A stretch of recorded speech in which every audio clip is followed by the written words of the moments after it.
Tennis's brutal schedule comes to a head in Dubai as dozens drop out. The Dubai Championships have turned into a showcase of the WTA's scheduling dilemma. As of the quarterfinals of the WTA 1000 tournament, 23 players have withdrawn or retired, including 4 top 10 players.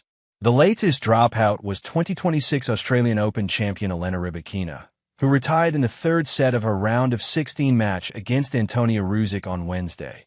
The event's main draw featured 56 players, including 43 who automatically qualified based on their rankings. Women's and men's pros have been complaining about the sport's grueling calendar for years. In January, world number 1 Aryna Sabalenka, who dropped out of the Dubai Championships on Friday, said she had planned to miss some events this year after what she described as an insane tennis calendar. The rules are quite tricky with mandatory events, but I'm still skipping a couple events to protect my body, Sabalenka said. The WTA's top-ranked players are essentially required to play 20 tournaments per year. The 4 Grand Slams, 10 WTA 1000 events, and 6 WTA 500 events. There are exactly 10 WTA 1000 events, making them all mandatory. But some stars appear to have found a loophole. Players can withdraw from a tournament if they are on site and complete a WTA medical information form with the tour's medical staff. They can also retire in the middle of the tournament, and will then meet with the tournament's medical staff at the site to assess the injury or illness. Sabalenka withdrew Friday due to what she termed a right hip injury. Number 2 IGA Swiatek's official reason for skipping was a change of schedule. Number 10 Victoria Mboko withdrew Monday, days after losing at the final of the Qatar Open, another WTA 1000 event, due to a right elbow injury.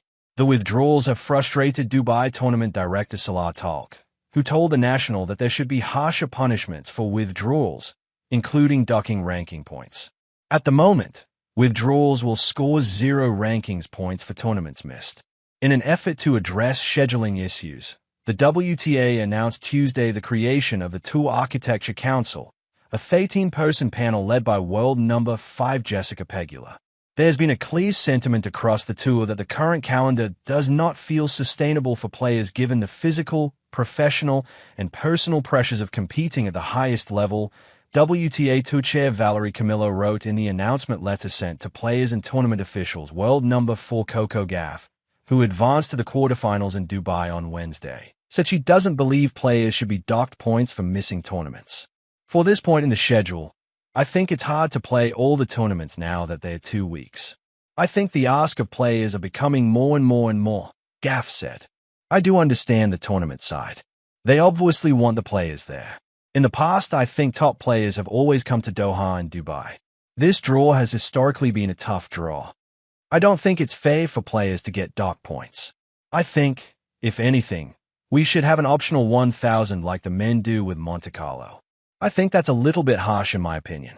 The Dubai Championships end on February 21st. The next 2 WTA 1000 tournaments will be the Sunshine Double, both held in the U.S. The BNP Paribas Open, also known as the Indian Wells Open, starts March 4th in California. The Miami Open starts on March 17th. The post-tennis's brutal schedule comes to a head in Dubai as dozens drop out. Appeared first on Front Office Sports. Enjoying our coverage? Follow Front Office Sports on MSN for more.